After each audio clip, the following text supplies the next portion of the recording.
ইন্নাল্লাহা ইশতারা মিনাল মুমিনিনা আনফুসাহুম ওয়া আমওয়ালাহুম বিআন্না লাহুমুল জান্নাহ।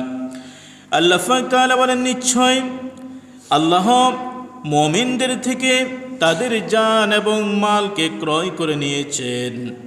এই জান এবং মালের বিনিময়ে আল্লাহ পাক তাআলা তার বান্দাদের জন্য জান্নাতকে রেখে দিয়েছেন। সুবহানাল্লাহ। ইন্নাল্লাহা ইশতারা মিনাল মুমিনিন, আল্লাহ পাক তাআলা বলেন, আমার মুমিন বান্দা যারা হবে, ঈমানদার বান্দা যারা হবে, তাদের জান এবং মালকে আমি কি করে নিয়েছি? কিনে নিয়েছি, ক্রয় করে নিয়েছি। এবং কি যে ক্রয় করেছি নিয়েছি, তারা আমাকে তাদের জান দিয়ে দিয়েছে, মাল দিয়ে দিয়েছে। এর বিনিময় আমি আল্লাহ পাক তাআলা তাদেরকে কি দিব? জান্নাত দিব। কি দিব? জান্নাত দিব। আল্লাহ পাক তাআলা বলেন, বিআন্না লাহুমুল জান্নাহ, বিআন্না লাহুমুল জান্নাহ। তারা আমাকে তাদের জান দিয়েছে, মাল দিয়েছে, সকল কিছু দিয়ে দিয়েছে, আমার রাস্তায় দিয়ে দিয়েছে। আমি তাদেরকে বিনিময় কি দিব? জান্নাত দিব।